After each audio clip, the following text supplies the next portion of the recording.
He's wearing a tweed three-piece suit. He has a little bow tie. It's a hell of a time to need a piss, isn't it? You're a murderer, and I'm going to see you swing for what you did. You must trust me, madam. I'm a doctor.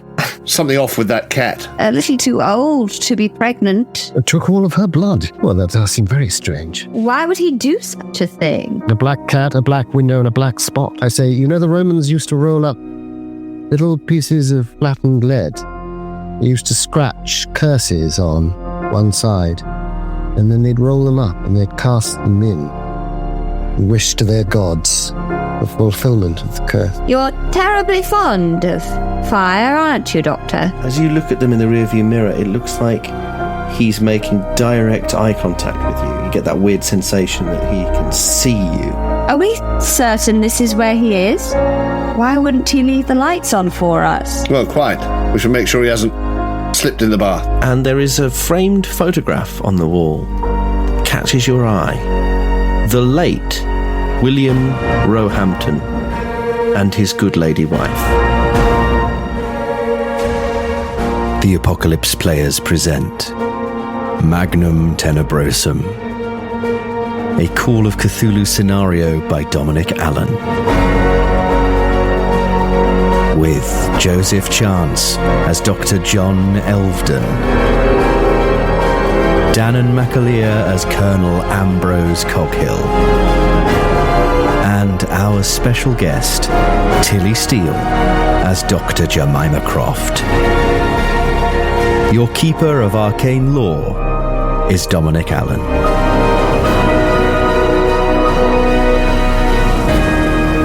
Part 3: Vintage Wine and Memories.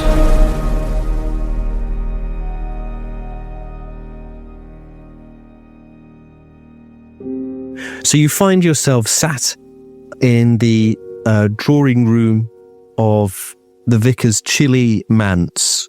The only light and heat comes from a large roaring hearth that illuminates you as you're sort of sat around in these wing-back chairs, sipping your sherries or your hot cocos or whatever you're having. There's this distant sound of thunder rumbling in. A storm is brewing outside somewhere in the distance. The rain is not yet, well, it has been raining.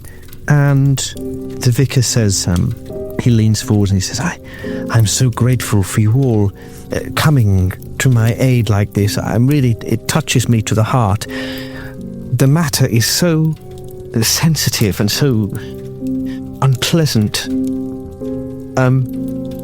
It is my reputation that is at stake, but perhaps it is vanity to worry about it, but also I fear for my life now.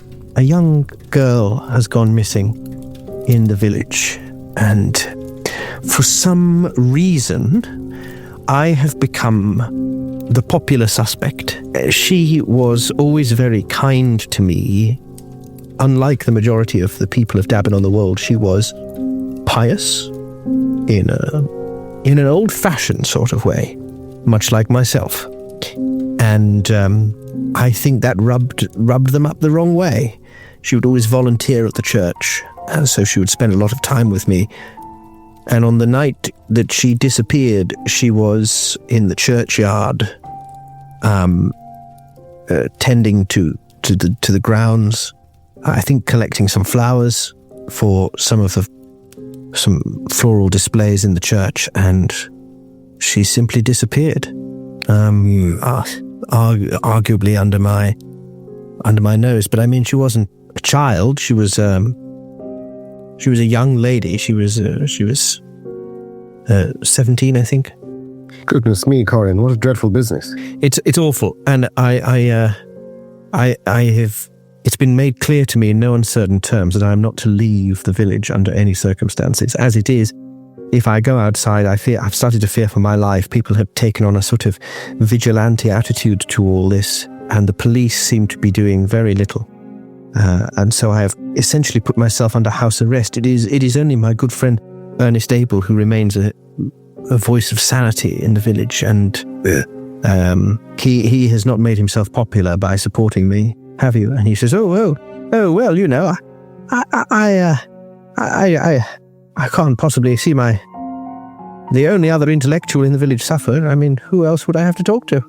Well, quite.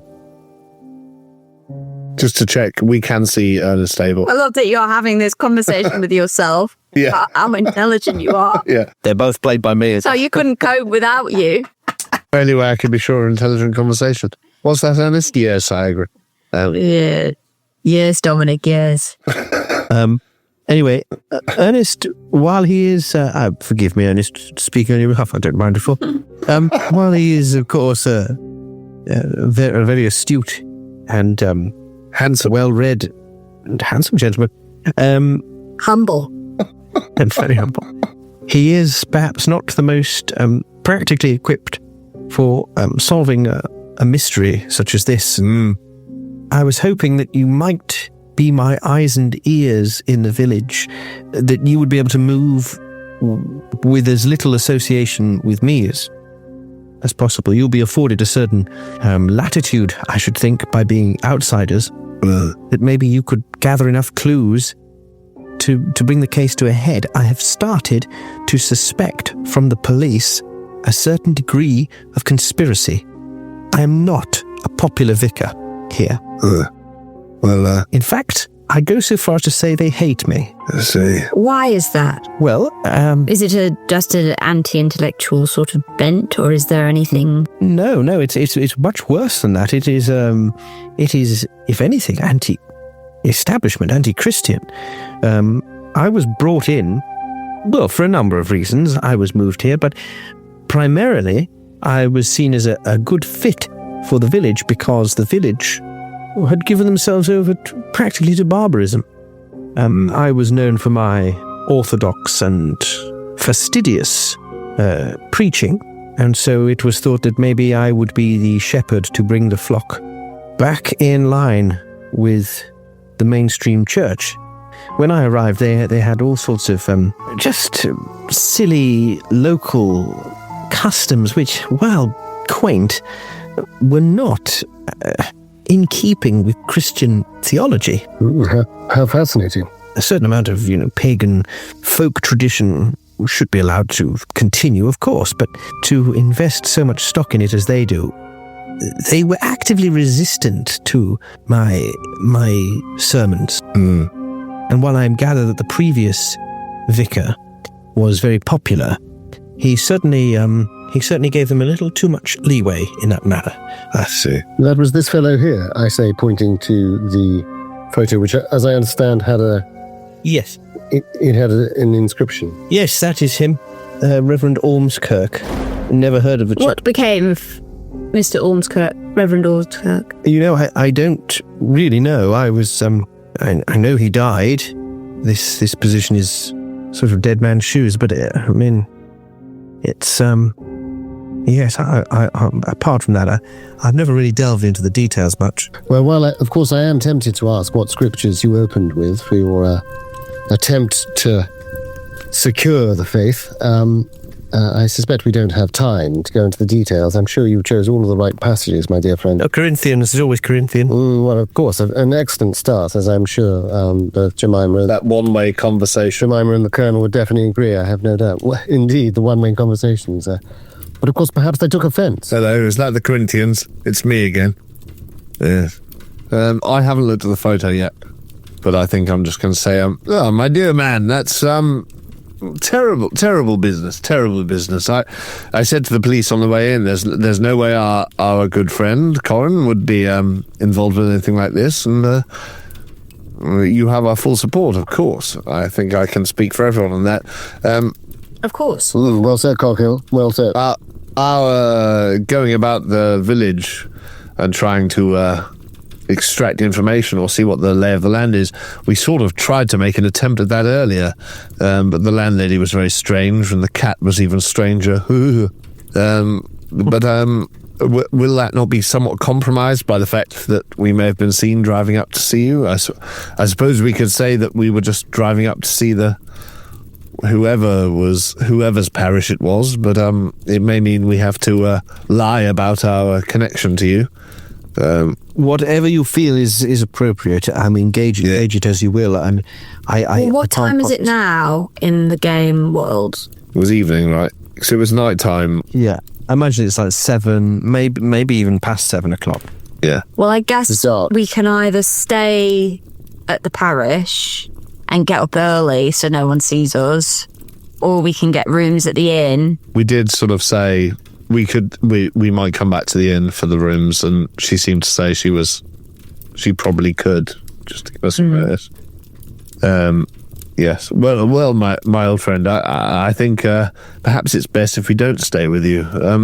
But tell me more about this poor girl. I'm so sorry to hear it. Your good friend, your pious friend, is so comforting to have one of a similar transcendental bent to yourself in your parish, I'm sure. But she was tending the flowers in the graveyard. You said, well, I saw a creep in the graveyard on our way up here, so I'm not surprised. Is that a general hangout for such fiends, such deviants, or... I'm sorry, you saw someone in the graveyard? Yes, a hair man. I did as well. Yes, you saw him.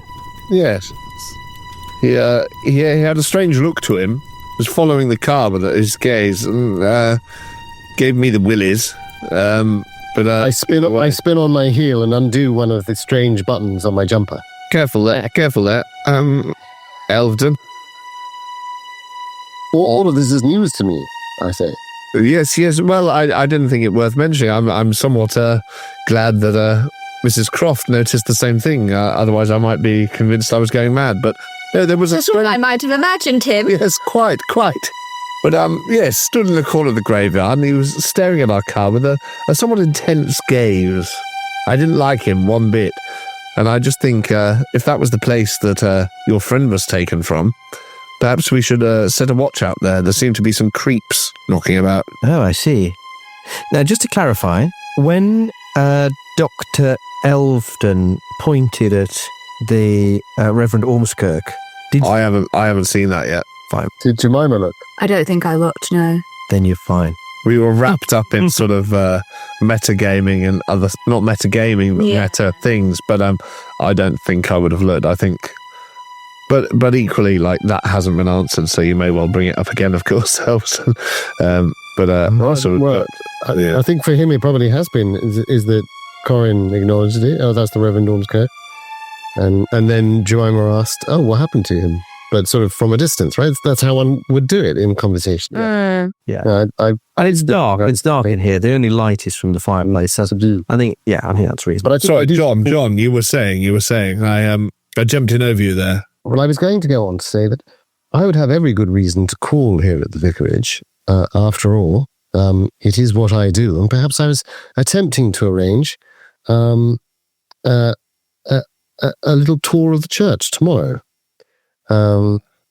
Although I might have been warned by a police cordon that the vicar was under some examination, perhaps, as perhaps I think we were. Have a glance up the nave, as it were. Exactly. That it would be well within my rights as a doctor of theology to take a little look at the interesting nature. Is there anything interesting about the church? I say, and my eyes do flick back to the photograph, because I'm thinking about that slightly weird window that Corin's never mentioned in any letters to me. Black glass. Black window. Yeah. Is there anything unusual? Corin says, the church it's been developed significantly by the Victorians, I think. Ernest, you're the expert.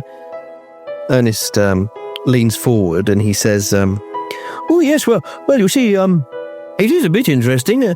Like a lot of churches, it started off as a Norman site, and then it got developed by the early Christians. Previously, the Normans picked it because it had been established as an early Christian site, and then the Normans built on it, and then they built the first permanent church there, and then slowly it's been developed. The Tudors did a lot of the work, and the Elizabethans. They expanded with a lot of timber framing, and then more recently the Victorians added this sort of expanded it, made it all this sort of neo-Gothic. It is perhaps a bit big for the village, but you know what religion's like. These old churches, they sometimes do to blow its own trumpet. They have a status that lingers on from a different time, don't they? Yes, indeed. Much like the entire city of Norwich. Why would anyone go there now? But back in the day, of course, it was very important. Well, this is very true, and the history of Dabin on the World is one of endless fascination to me personally, and certainly the church has a big factor in that. Useful man to know. Make note. Well, I am something of a local historian, actually. And he says, lighting his pipe. I light my pipe, and I just... Well, actually, I don't. I just look at him lighting his pipe, longingly. I look at the match. For as long as I possibly can. That well you have in the middle of the town. Local watering hole seems to be named after it. We saw a man fixing it up. Polish fellow, I think. Or something of the sort. What's that all about? Oh, a bit of bother there, yes. Most annoying. The well is a Roman well. There's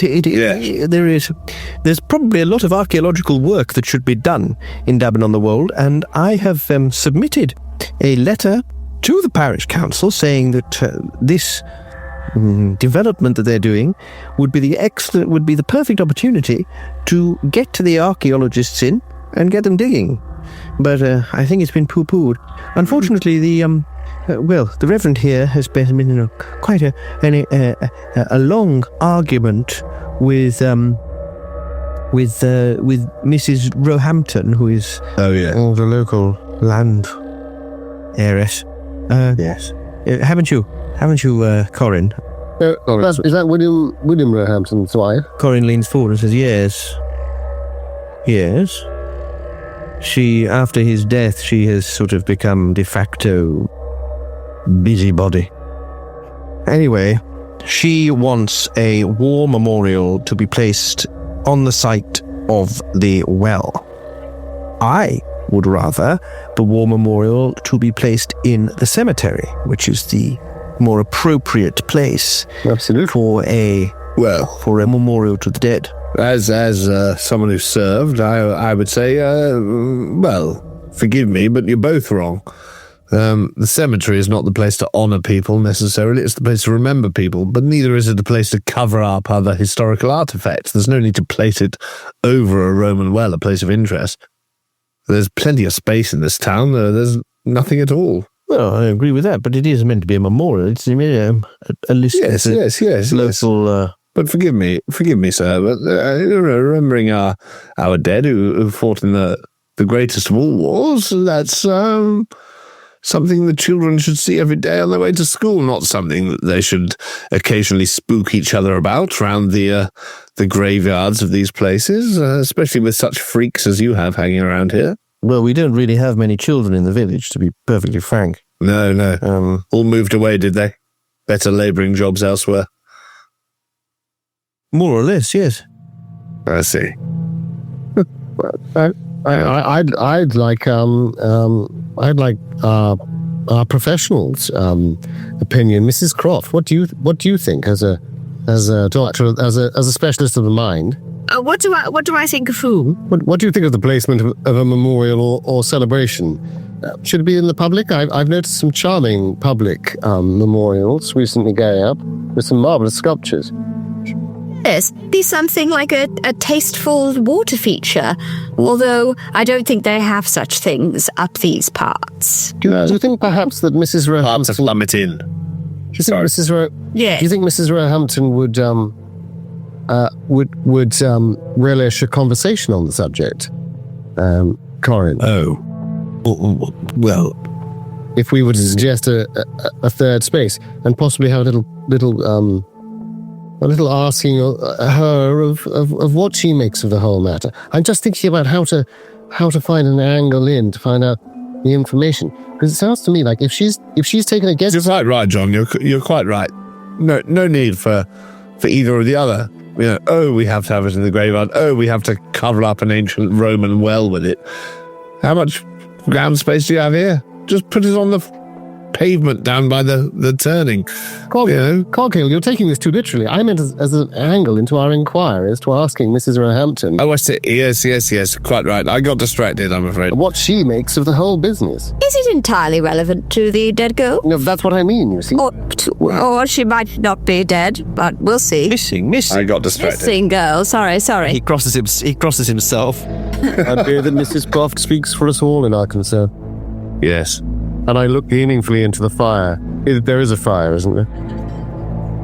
There's a big fire. Yes. I stand next to Wait, how big? And In it. not big enough yet. I stand in it.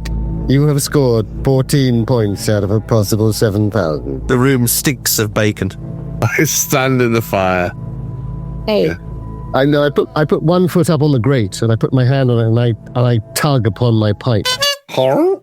And then I have a smoke. and I say, I think we need to fabricate a reason to investigate and speak to everybody that we can in a short time. Yes. And if I was to say that, or if we were to say, a woman as persuasive as yourself, Mrs. Croft, if you were to say to Mrs. Roehampton, oh, we had an interesting conversation with that combative vicar, etc., about the position of the memorial. We couldn't help but think that he was wrong in wanting to place it in the graveyard. Whether we believe that or not, Corin, dear man, and I actually support you, and Coghill and I will battle over this for years to come, I hope. But what I'm suggesting is we find a reason to ask people questions, and perhaps if she's got a spat going on with you, old chap, well, I can think of no one better than Mrs. Croft to dig out the reasons why. The old psychological reasons. I think you're right. Well, Perhaps. if you don't object, Miss Croft, you do seem the... Certainly not. Yes. Excellent. But I'm getting ahead of myself. Perhaps we go back down tonight, do you think? Or in the morning? No, you were saying the morning, Jemima. Clever. Well, every hour that we waste is more chance that the girl has come to harm. Yes, very true. And I wonder if yes. we should have a search round the place where she disappeared. Yes, the graveyard, no? Yes. Yes, where we saw that creep. Yes. Well, we should flush him out anyway. By all means. Listen, Corin gets up and he walks over to a dresser, a Welsh dresser in the hallway, and he roots around inside one of the drawers and he comes back with... All right, love, how's it going? Yeah. Well, that's a Scouse dresser, sorry, I got it wrong. Northern Wales? Welsh dresser. Are you ready to put your costume on, are you? That's what they'd say. Brilliant. And he comes back with a large mortise key, and he says, I will entrust this to you. This will get you into the church. I've kept it locked up since all this kicked off, because, as an if he'd use a footballing expression, I've kept it locked up since all of this... Rugby. It's a rugby expression. Yeah, all this touched off. Since I last tried to get in. So, yes, it's not like the locals are that desperate to have their communion. So, if you need to have a look around the church, feel free. But I would keep a low profile. Well, we're visitors. We can always come up with an interesting reason for why we're looking around the churchyard or anything else. Yes, and maybe best to do it under the cover of night. Yes, true. Quite possibly. And to that end, you are, of course, welcome to stay here at the vicarage, but I understand if it is better... Well, I feel personally, I don't know how the others feel, I think, for the sake of yourself, Colin, Reverend, it would be best if we stayed in the inn in the town, if at all possible, and acted as your eyes and ears there. Do forward me all your expenses. I will make sure you're amply reimbursed. The Vatican will take care of that, I suppose. He crosses himself. Just the upside down cross. Well, I'm sure between the Vatican and Brasenose, we can come to some sort of agreement. No. I'm an Anglican, completely different to Catholicism. Of course it is. In almost every way except the really obvious ones. Yes. The Catholicism, it's very different. Except We all think there's a big beardy bloke. Excellent. Well, The cat holicism? well, while we're here, we may as well have a look round the graveyard, see where your poor friend was abducted from, and see if that tall, thin creep is still mucking about. I can't imagine who you're talking about. Well, I told you, a freak. You look like a strange man, a slender man, head like a balloon. Oh, it sounds quite frightful. Yes. Corin and Ernest exchange a look that's kind of like... Mr. Abel. Are these the right as his people? look is going across. Are these the right people for the job? Mr. Abel, I do have to ask. It's a professional interest, really, but it is relating back to Corin's predicament. Is that I couldn't help but notice it in the photograph. There was a rather strange, and I point back to the photograph again with my pipe. There was a rather strange black window, and not one that I'm familiar with in terms of tradition of these things. We're talking about the storied nature of the history of the church. Do you know anything about that window? Oh, yes, tell us about that. And I pass over towards the photo myself. He leans towards Dr. Elvedon and he says, fire damage. It was fire damage. Ah, of course. How silly of me. Looking at a photograph, of course, it's much harder to recognize. Fire damage. And I just stand there by the fire, but looking back at the photo. But I'm not moving away from the fire, I'm just gripping on. John, the fire. Use it. Fire is power. Are there any matches on the Are there any matches on the fireplace atop? No, but on one of the sort of occasional tables, which I'm so fond of in Cthulhu games. Sounds like an occasional table. Your usage of them is very fine. They're fucking littered everywhere. Fire games. On one of the occasional tables is one of those large, those large old-fashioned cigarette lighters. It's like the size of a big, that's good. like a big marble block with a button on top. Yes, perfect. And also thwarting all of my intentions, because my instinct was want to just take a packet of matches if I could. Throw them in the fire. Because I've only got 4 on me. So I feel like if I could just have one more, that would make it better, but I'll stick with the 4 I have, and the lighter, and the strips of gasoline soaked rags. I think I passed over towards the photo when he said that, and I may have a look at the photo he's pointing at. Is it one with the blackened window? Indeed. And do I recognise anyone else in the photo? Oh, yes. I thought... So you saw the guy from in the rear mirror, right? I did, yeah. Oh, yeah. He's there. But it says he's dead. Well, there he is. There's the chap, the pervert. This must be old. He died. He died a few years ago. This fellow here. Do I look at the picture now as well? Mrs. Croft, have a look. Is this not the person we saw in the graveyard? A classic maneuver. Take them all down with you. Just before Mrs. Croft leaves to go to her Sanity lost doom, I look at her with a weird mixture of longing and an attempt to actually fix her features in my head. And yet again, her features totally escape me. And I cannot work out what her actual face is made up of. Totally impossible. Can't be done. Can't be done. and I spin back to the fire and I do the She looks like an identikit. portraits and identical, like a Mrs. Potato Heads in a Face made up of magazine cutouts. Yeah. Yeah. I'm just all arms. You look close and the eyes are just little arms. As they go to the photo, I turn to the fire and we're all isolated in our experiences. Even in profile, her eyes are facing forwards. Like a Picasso. Yeah. Fuck. But I do say, Mrs. Croft. I'm in character. Is this not the fellow you saw in the graveyard? This is the man, no?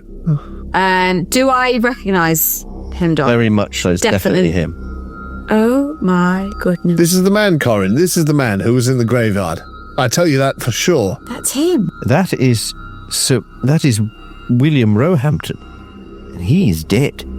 Well, he's not dead. I saw him standing in the graveyard. Stop saying it. I think this will require a sanity roll from both of you.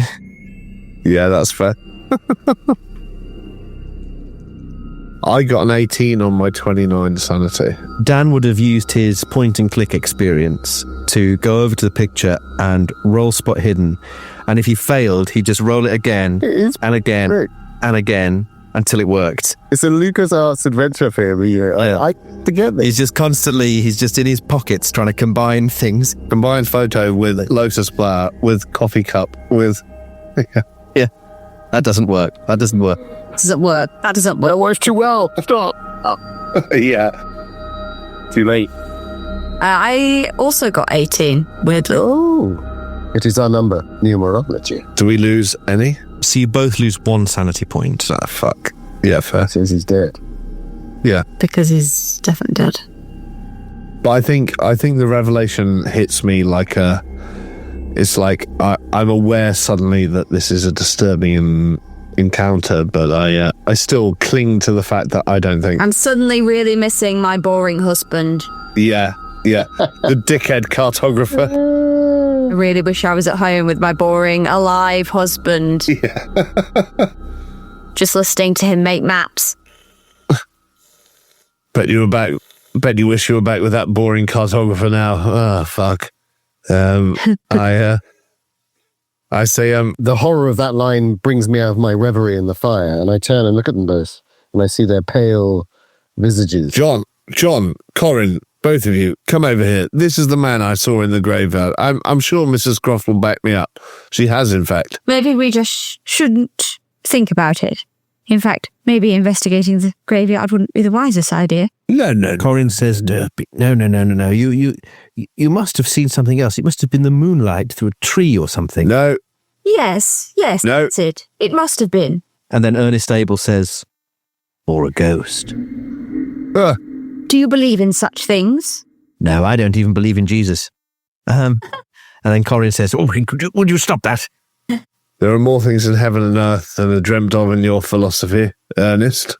He says, my friendship with the vicar is mainly I come around here to taunt him, engage him in theological debate, and use his telescope. Well, Is that euphemism? good for you. Well, he has the highest. He's got the tallest point in the village, you see. So I bet he does, yes. Seeing the stars. We've, listen, I've been in the army. I don't judge anyone. We all have to have comfort somewhere. Mine's astronomy. I think the Colonel's still drunk. He is pissed out of his nut. Should be. He should be fucking off his glens. He's had like 15 gins. No dinner. Yes, let's go to the graveyard. Yes. Ghost don't scare me. Stumble around a graveyard in the dark. Reggie? Oh. Seen a ghost. Right. Let's go out there, see if we can find this chap. I'm happy to go alone. No. I don't think that's a good idea. No. Shall we go, Dr. Elvedon? Well, I think we should talk about. I think Mrs. Croft hit the salient point. Do we stay here and leave very early and avoid suspicion in the hope that no one's watching, or do we attempt a ruse and on the exit investigate? I'd like to get my story straight. I'm not a good liar, you see. Yes, fair enough. You've got to be in the military for that. Oh no, we were helping out in Kenya. No, well, if it's... Fucking smashed. What time is it? Well, if it's 7:30 or 8:30, I think we've got time to check out the graveyard and then go back down to the inn. I mean, what time does an inn close these days, for goodness sake? Here's the story that I would suggest, and Corin, if that's all right with you. We came here, I wanted very much to see the church, arranging an appointment tomorrow to see it. We'll stay, we'll see the church tomorrow in a formal capacity. We'll pretend that we don't know you. We've had an interview with you this evening. We've been polite, as I believe an Englishman, a colonel, an Englishman, and an English lady should do. And then we will stroll back through the graveyard down to our car. Of course, if it comes to the police, we're fucked in a certain sense, in that I already said that we knew Corin. Yes, I was a bit worried about that. So we can't fool the establishment necessarily. These But it doesn't seem as though there's many of them around, does it? no, exactly. Well, they're bringing in a lot of people. Normally it's just the sergeant and a couple of his boys. His community support officers. His little pretend army men. Yes. They've brought in some constables from the neighbouring villages to help the Well, I still think that it could act as a bluff, couldn't it? I mean, chances are they won't call us on it. Very true. I mean, perhaps the constabulary will, and then we'll say to them, well, you're on your investigation and we're on ours. And if they want to talk to the locals, everything will close down. But by then, perhaps we might have some information. I'm intrigued by this Mrs. Roehampton. If she's taken against you, Corin, which by the sound of things she has... Very much so. I mean, goodness knows. I don't know about you, Mrs. Croft, but back in Brasenose, I mean, it is London, isn't it? Aren't you London? Yes, I'm in London. Yes. I mean, I don't know about your square mile, as it were, but... But they don't let us into Oxford. Yeah, well, the politics is what I'm saying. Like, the personal politics in Oxford is just disgusting. Well, I say we go and have a look around this graveyard. Make sure that... I feel like the Colonel's going to do what he's going to do. That Harlequin isn't hanging around still. Yes, Mrs. Croft. I think that's yes, Mrs. Croft. I'm with you. Do we have, like, a light or anything? Oh. A flashlight? Oh. A lantern? I throw those matches in the fire. I can furnish you with a couple of oil lamps. And he says, wait here a moment. Most kind. I'll hold it. I'll have to go down Probably best. to the cellar. And he goes off towards the kitchen. Does he say the cellar like that? Yeah, do we need a psychology roll? Do we need a psychology roll? The two of us who've just spotted that. Maybe the Colonel spotted it too, but... I'm busy, I think. I feel like Mrs. Croft definitely saw something, and I was... 48. My psychology is 75. So You rolled a 48. Yeah. Oh, yeah. So a regular success, but... Regular success, yeah. The hesitation that he has before he says cellar suggests that he was momentarily thinking of not mentioning the cellar. It's almost like there was a slight reticence about admitting that he has cellar. Shall we come and help you? No. You might slip and fall in the dark. No, it's quite all right. Only take a second. Well, I think it would be very wise if one of us went down. I see. The doctor will help you. It's right that, it's quite that all right. men should help other men. I'm quite capable of going into my own cellar. Don't be silly, old man. We'll come down with you. Or Ernest, who's going there? I'm only collecting 2 oil lamps. Is it Corin or Ernest? It's Corin who's going to the cellar. And he had the hesitation. I was confused. Was it Ernest who we were psychologically? No, it was Corin. Apologies. Yeah. No. I should have differentiated them strongly. I know. I think it was my fault. Give one of them a lisp. Yeah. I put my hand on Corin's wrist and I say, please, I'd like to talk to you about something. Touching. Yep. I'll go down to the cellar. Colonel, I think it best if you just have a little sit. Okay, yes, you're probably right. We need you up. Yes, I'll get you a glass of water, shall I? Yes, thank you. Just a little bit of gin. I'm just going to totter over to the side and... I nod to Mrs. Croft, and it's actually the most sort of military moment I've had thus far. I do a curt, Mrs. Croft, you've got this, and I spin my head round to Corin, round 360 to Corin, in a way that is slightly unusual because I've rolled, unfortunately, a 98 for my psychology. So I'm 100% convinced he's hiding something in the cellar, and I need to go down there to see what I know. And I suspect maybe Mrs. Croft may have spotted that I'm behaving slightly strangely. Maybe. Well, so John and the vicar are going to the cellar, and Jemima's getting water from the kitchen. Yes, for the Colonel. Sure. So the Colonel is sat with Ernest Abel. I sit down next to Ernest Abel. Yes. He says, well, I'll probably accompany you back down the hill. I should probably turn in soon, so I'll head home. You call yourself an intellectual man. What's your field of study? Well, I'm a local historian. Roman? Very much so. Yeah. Yes, it used to... yes, what did I used to do? Hang on. Well, you better check, because I'm testing you. You certainly are. Stop that. Silly. Well, yes, I used to be an academic. Oh, yeah. I was a full-time academic. Dreadful business. Well, quite. And since retiring, I've returned to my home turf, as it were. Right. I've taken on some amateur astronomy, like I say. I do a little bit of side trade in sort of knickknacks, objet d'art. Oh, yeah. Yes, mostly occult things. Oh, that sort of thing. Yes, it's quite a busy trade in that sort of stuff. well, no, my man. You can't simply mention old books and occultism without explaining yourself a bit more. I might be an interested buyer. I'm an open-minded gentleman, but what do you mean? There's a market for that around here, is there? Well, not around here, but certainly there is a market for it. The Theosophical movement and everything is the trolls market in Norway. What? I'm not familiar with the Scandinavian stuff. I see. But if you're interested, if you take an interest in that sort of thing, I'm sure you'll be very busy. But if you want to pop round, or something, I'll happily show you some of my wares, some of my books. Excellent. Whereabouts are you? Down past the Roman well? Down on the other side of the vicarage from the well. Over the brook, and it's the first cottage on the right. Over the brook and the first cottage. Sounds good to me. Yes.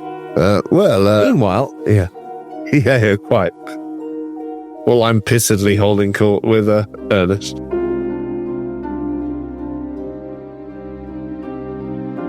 Meanwhile, in the kitchen, Jemima and John, John certainly sees this, and Jemima, you probably notice it as well. There's a wooden door in one wall, and the vicar reaches into his shirt and pulls out on his necklace. There's a few keys, and he fishes one out and unlocks the door, which opens into a very cold air blows up, this sort of musty smell of a cellar. And what do you do? Is Jemima just getting water? Yeah, I think so. I think I'm going to leave my slight suspicion to the doctor unless I think that something more serious is going on. At the moment, maybe I've just interpreted it as like an old man being stubborn rather than like he's definitely hiding like a body down there. Whereas I think that Dr. John is like, he's got something dodgy down there. I think I'm interested to see how he handles the key. Is he anxious or is he perfunctory? He's relatively perfunctory. Well, but he's a class act, Corin. I mean, he taught me an enormous amount. Essentially, he's my mentor. He's part of the reason why I lecture on Neoplatonism in the mid to late 17th century. So quite. I'm very confused as to what exactly this cellar might hold. And as that cold gust hits me, I think, and the coolness of it certainly heightens my senses. And I'm reminded of descending down to the officers' barracks when I used to have to report in at the Ritz, as we used to jokingly call it. And I do falter slightly just for a moment. And then I say, well, after you, Corin. He steps down the stairs. There's sort of narrow stone steps.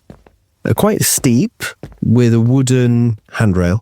And he disappears into the darkness. When he gets down there, he strikes a match. And for a moment, you see the interior of this cellar. It's quite a low-ceilinged cellar. It's largely packed earth that then has been sort of palisaded with wood, if that makes sense. It's sort of like, So it's a very rudimentary thing. There's a few, thick pillars as part of the foundation work. There's a large table sort of going back on yourself next to the stairs with a number of file boxes and that sort of thing on them. And he lights a match and lights one of the oil lamps that's hanging up. It's hanging on one of the beams at the foot of the steps. I'd like to light 3 matches as well, together in a bundle.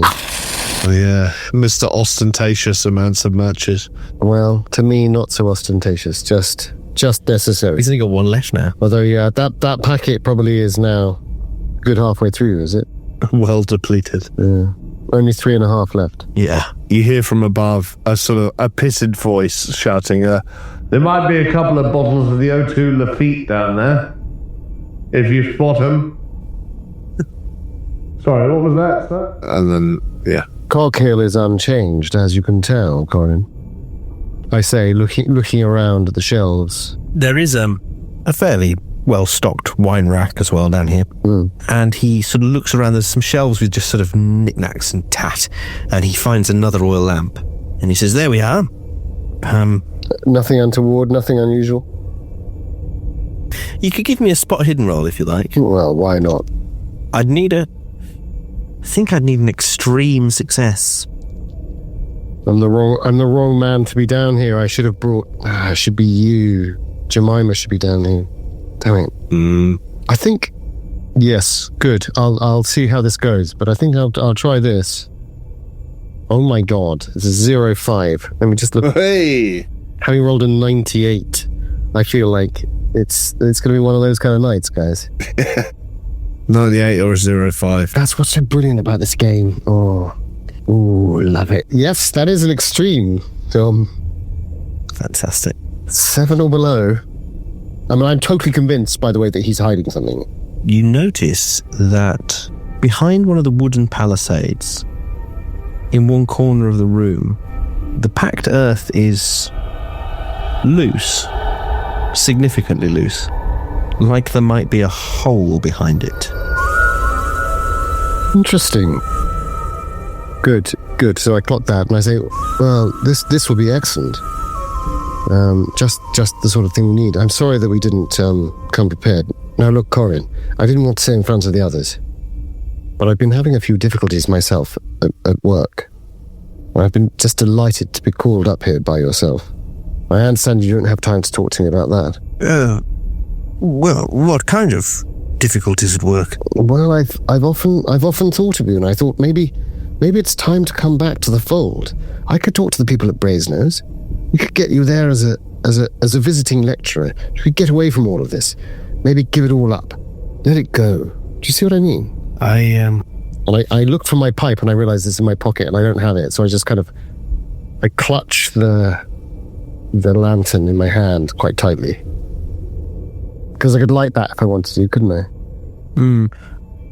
Could you give me either a persuade or even a charm roll?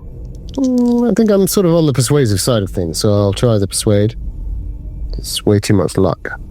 I've rolled a 78 against my 39 persuade. So I'm going to, I think because of the hole in the wall, the hole that I think I've seen. Not in the wall, it was under you described it beautifully. It was sort of behind the wooden palisade, in the bottom of the wall. Yeah. So that kind of sense that it's kind of that hidden space. I think because of that, I'm not going to push the roll. So I close down slightly, having said it. In which case he says, oh, well, that's very kind of you, but I know my place. My place is here. You've always been very loyal. Shall we get back up to the others? Yes, indeed. This way. We found them, Jemima. Oh, very good. Excellent. Don't call me Jemima. Oh, sorry, I was talking to you. And Ernest says, well, should we walk down? I would very much appreciate the company in the dark. Of course. Yes. Let's find this freak. And I put my cane under my arm and barge the door open. I'm sure we were just seeing things. I'm fully delusional now. Good night, Corin. Good night, Ernest. Yes, see you in a moment, Corin. You're staying at the guest house tonight, or are you staying here? Well, yes, we'll come back up to get our car, so if you hear anyone on the drive, it's us. Good. And who knows, we may need to report back in, Corin. Yes. If there is a rap on the door, that'll be us. Yes. Very good. I tell you what, we'll rap 3 times, thrisely. I demonstrate. I'm not quite sure what it means. And then I say, just in case one of these ghouls tried to get in. But yes, here we go. Ghouls, these fellas, this person we saw in the graveyard. Dreadful mess. I wait until the colonel's not looking, and then I just I turn to the Reverend and I go, Yeah. Well, in that case, good luck and Godspeed. good night. Good night. And he escorts you to the door, being the gentleman that he is, and watches you walk across the driveway, across the gravel, and then he shuts the door and you hear a bolt slide across. As this is happening, as they're taking their time saying goodbye, whereas I march towards the door, I'm going to go over to the car and take out a small box from my travel pack and take out my Nagant 85 revolver that I was gifted by a certain Russian soldier. Good God. It's a powerful pistol. Yeah, it is. Not that I know that you're doing that, so I have no idea. Holds 7. Not 6, not 6. The only revolver to hold 7. Mm-hmm. Those Russians knew how to fuck with the norm. That's why they call it Russian roulette. Yes. I think I'm looking longingly at the door, realizing I should have said something about, is there anything you need to tell us? But all that's gone. Maybe Jemima Croft spots me looking lingeringly at the door. I don't know. But I turn immediately to you, Jemima, and I whisper, I think we should let those two take the point. I'd like to talk to you about something. Okay. Absolutely. Keep up.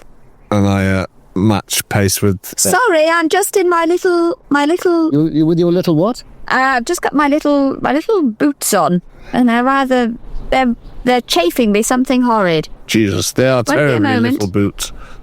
Yes. I'll lend you a pair of mine, don't worry. Size 17s. Right, here we go. The horror.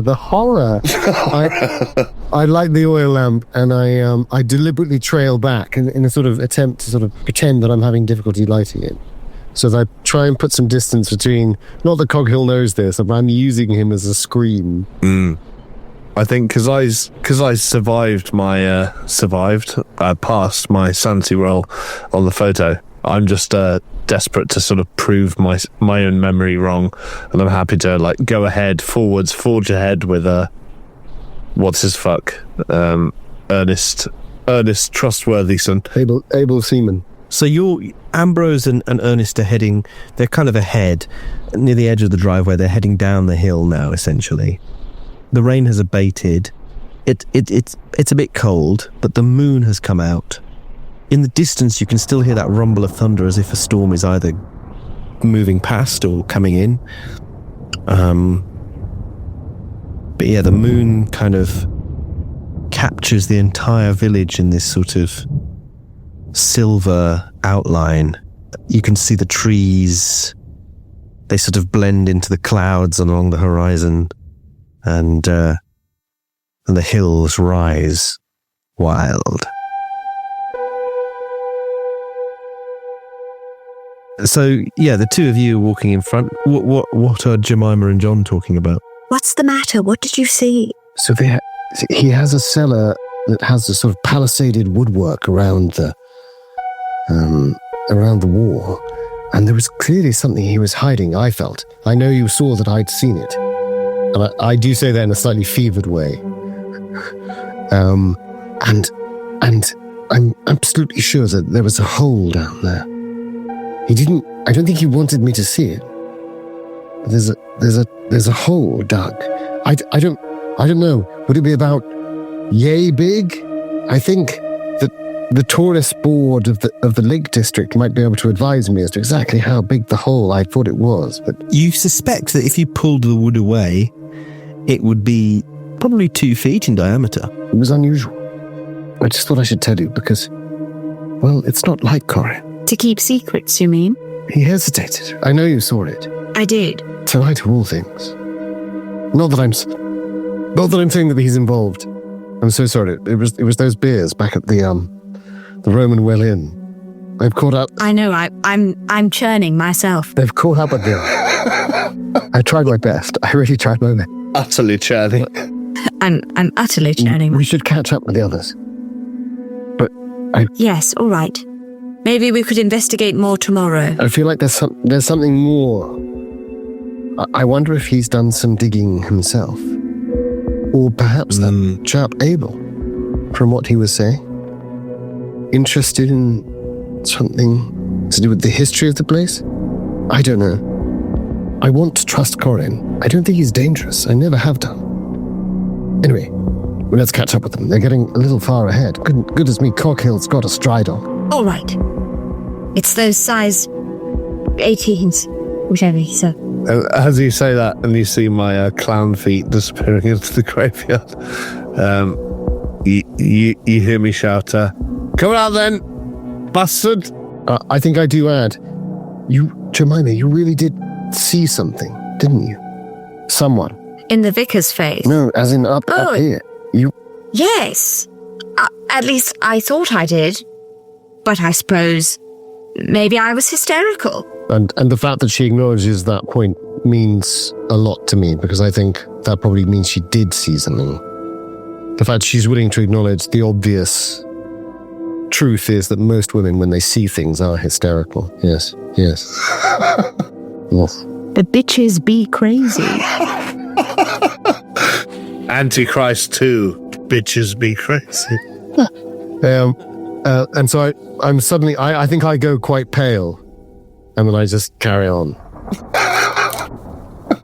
Wishing that I'd brought the stout walking stick that I have in the car, but I haven't. I've just got my oil lantern and 17,000 matches. That's 170,000 seconds of light, if necessary, if the oil lamp fails. Lovely. So you head down the hill, and you find yourselves at the threshold of the church and its small churchyard. It has a low brick wall, sort of dry stone wall, encircling it. But the cemetery is separate. The cemetery is on the other side of the road, among the trees, essentially. And it's at this juncture that Ernest Abel turns to you and says, I shall head home, but good luck. And yes, if you need my help, you know where to find me. Excellent. Yeah, stay vigilant, I suppose. Yes, thank you, Ernest. And give our best to old Rev up there. Old Rev Nev. Yes. Good night. And he strides off into the distance, away from the village, and is immediately eaten by a hell beast. He collapses into dark light. No, he just disappears into the darkness. So we find ourselves. He's left us in the center of this cemetery. So you're on the threshold of the churchyard, right? Which isn't a cemetery. It's literally just the ground around the church is walled off. The cemetery itself. A few graves or nothing? No, not really. There's a big willow tree, and then there's the church, which is quite an imposing structure. Beyond, over the road, essentially, even though the road is quite rudimentary at this point in the village, on the other side of the road there is a cemetery. Although the church does have a lich gate, a small one. I see. And the cemetery does not. It just sort of starts and then disappears. It just sort of goes up this sloping hill and disappears into the thick darkness of the trees beyond. Well, I don't know about you two, but my life has accrued me skills in accounting, anthropology, less in archaeology. I don't really know what I'm looking at here, but I want to find out where is there a way of telling where I saw that figure from the carriage, like the rough sort of area? Yeah, very much so. It was just inside the tree line. So only how far from where we are? You'd have to sort of walk across the churchyard, across the road, and then go like 20 feet into the cemetery. Mrs. Croft, I feel like I I want to see if I can figure out where this fellow was standing. All right, Colonel. Yes. Can I assist you? Well, you could possibly, or you could assist our friend here, or, well, you could assist us in... you're welcome to come with me, but I'm just letting you know where I'm going in case I go missing. Well, I think we should stick together. I agree. Fair enough. Let's look at the site where you thought you saw this fellow. I don't know about you, but my life has accrued me skills in climbing. Yeah. Useful. Pompeii. Credit rating. Very useful. And many other things. Yes. Well, should we... Well, I suppose we should be democratic. Is there a moon? Is there a moon out, Dom? There is. I mean, A bright moon. with this light, I might manage to see some sort of trail or track. I'm not the best at it, but I've got some rudimentary knowledge that I picked up from the Highlanders when I was spending some time out there at the front. I've got a very good track, actually. You were probably more the man, Coghill. I didn't have the idea, so... Coghill, you're more the man. I've got 10 track. I've got a high spot hidden. Good. See, my spot hidden's shite. My track is 50. Excellent. But my spot hidden's 20. Coghill, you should have a little look at where this fellow was standing. Yes, you're right. See if we can find some footprints, God damn it. But at the same time, Coghill, now that Ambrose is gone... Ambrose? Why have I called him that? Must be a fuss. That's me. I'm Ambrose. That's you. Sorry. Yes. Sorry. It Don't worry. Surname. It could be a surname, Ambrose. Same. Well, they're calling Rajasthan different things these days, aren't they? Able. Ere I saw Elba, I was able. Yes. Now that Abel's gone, I've just said to Jemima that, well, I saw the darndest thing, the strangest of sights in the cellar. It was a 2 foot wide hole that I think our friend Corin was very unwilling to show me. He didn't want me to see it, I got the impression. I thought he was hiding it. And I don't know what that means. Maybe they're digging for something, or they've got curious about a thing to do with the history of the place. I just want you to know, because I feel very exposed. Well, Anyway. I trust Corin implicitly, but... Let's press on.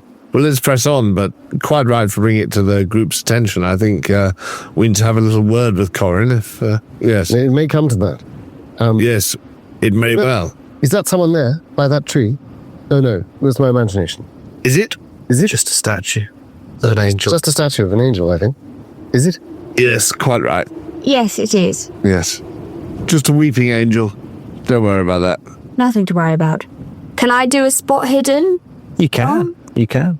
As you make your way closer to the tree line, you can definitely do a spot hidden. Would there be any sort of bonus dice for tracking, or? You can give me a separate roll for tracking if you wish. Oh, I will. I rolled a 20 for spot Yes, hidden. thank God you're here. Very nice. Oh, And 83 for track. And I've got 10, so that's not it, is it?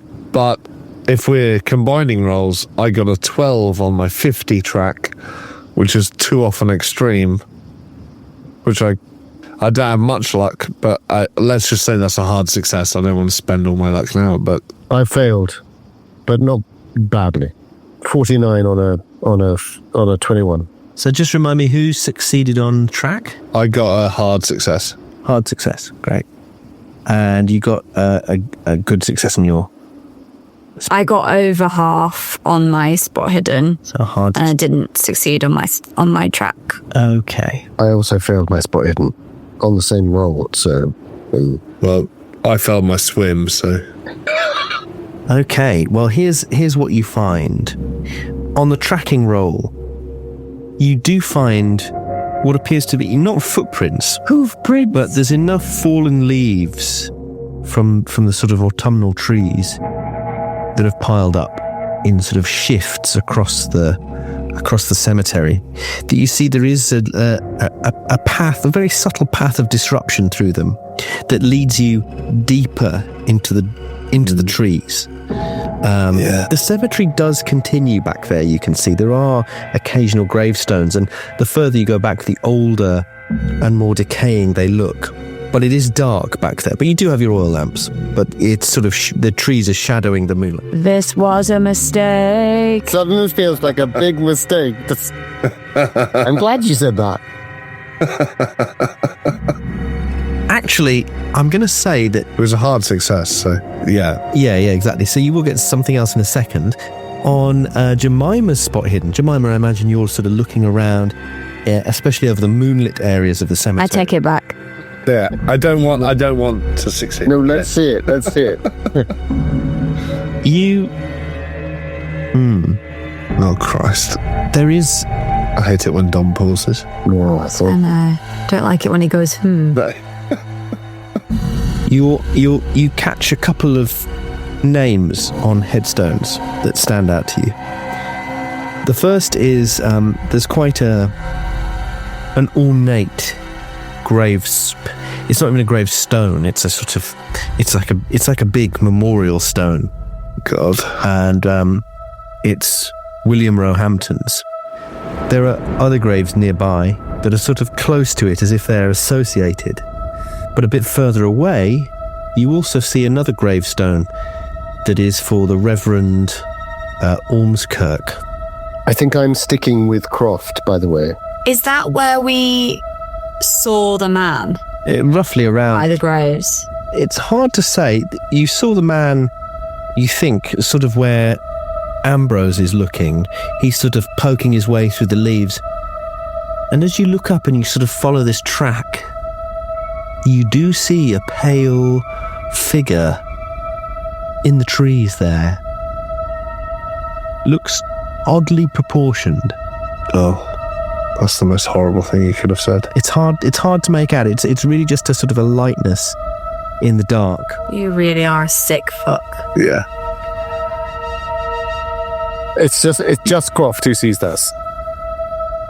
Only Ambrose has spotted. No, only Coghill. Okay. Oh yeah, Jemima's spotted these names on these gravestones. Yeah, she's looking at the graves. I'm looking at her.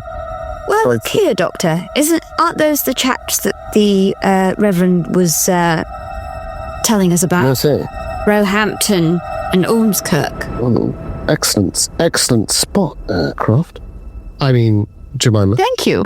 Gosh. Thank you. Well, the least I can say, I feel like blind as a bat out here at the moment. I was looking at some broken twigs. They didn't tell me anything. So this is Roehampton. Isn't it odd that they're buried so close to one another? Is that normal? Is it normal, Tom? Keeper of the Lake District law of travel guides. The Reverend's grave is slightly further apart. There are a couple of other graves that are near Roehampton's that are in a similar style but smaller. Are those any names that we should know? I shall examine those. Let's see. Fatefully taking my attention away from Coghill entirely because I'm too gripped by this. Well, he's gone anyway.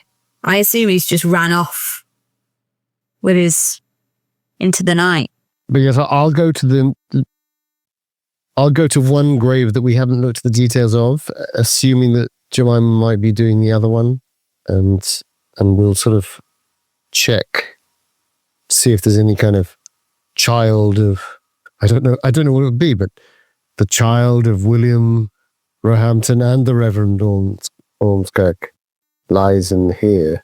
Yeah, sorry, it's the Reverend Joseph Ormskirk. I think I do get my notepad out as well, and I write down Joseph Ormskirk. And then there is the graves that are sort of near Roehampton, William Roehampton's grave.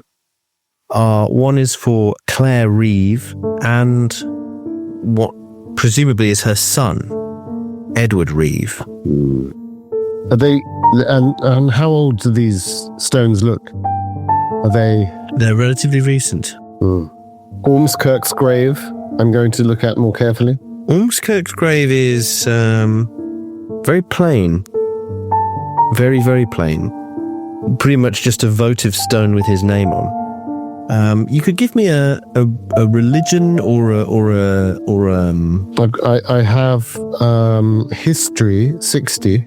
What's your anthropology? My anthropology is not high. It's 25. Archaeology 42. What did you have any religion? No, that's a specialist thing, isn't it? Well, I probably should have done, because as a theologian, I think my history was supposed to represent my knowledge. Oh, well, give me a history roll. If you give me that. Yeah. Yeah, I don't... Latin, I've got Latin, but other than that... history is a pass, nothing fancy, 54 and 60. It occurs to you it is odd that there appears to be no particularly religious symbols on this gravestone, especially as it's the vicar. It's just a plain white stone with his name on. And I think I say out loud, a pagan tradition. It's loud enough, I hope, for Jemima to hear it. I think that's who I'm saying it to, really, but I'm saying it to the... And I take out one of my gas-lit rags, my gas-soaked rags, and I just pop it on the graves. I don't do anything with it. I just take my hand to my lips. And I stroke my lips and I say, a pagan tradition, how unusual. What is it? Why would a reverend be buried without any indication of their faith? Most odd. And then I take the rag and I just take it in my hand. You've got the lantern, right? You said you had the lantern. I'm assuming that he has the other one. And I say, where is he? Can you see him? And we look round, and can we see him? What, Coghill? Yeah. Yes, you can see him. Oh, thank God. Just on the... I imagine, Ambrose, that you are... Teeing off, playing golf with the... Emptying your machine gun into the woods. I imagine you're sort of following this trail. It's taken you to the very edge of the shadow of the forest, of the wood. Forest, yeah, strong wood. And you can see beyond into this clearing, a small grove, if you were, Yes. in the centre of which is this figure. And now you can see that it's oddly proportioned because it's a statue. And it's a statue on a kind of plinth, this tall plinth. And it's a very squat figure of a Roman. Bloody Romans. A Roman general. And underneath, engraved, is the name P. Vibernius Marco Legatus. Here. I found a statue. We're like nowhere near him, right? We're like... Here. Mrs. Croft. Dr. James. There's a statue. Beneath the name is a symbol, which is a sort of circle. If you imagine a circle with a kind of hourglass shape touching it on the inside, that makes sense, touching the inside, with then a big S running through the middle of the hourglass. That looks like a wyvern. Yes. Yes, it does.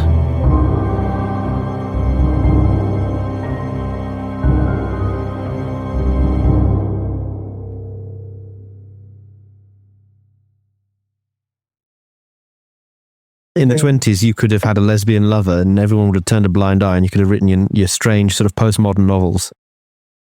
That's true.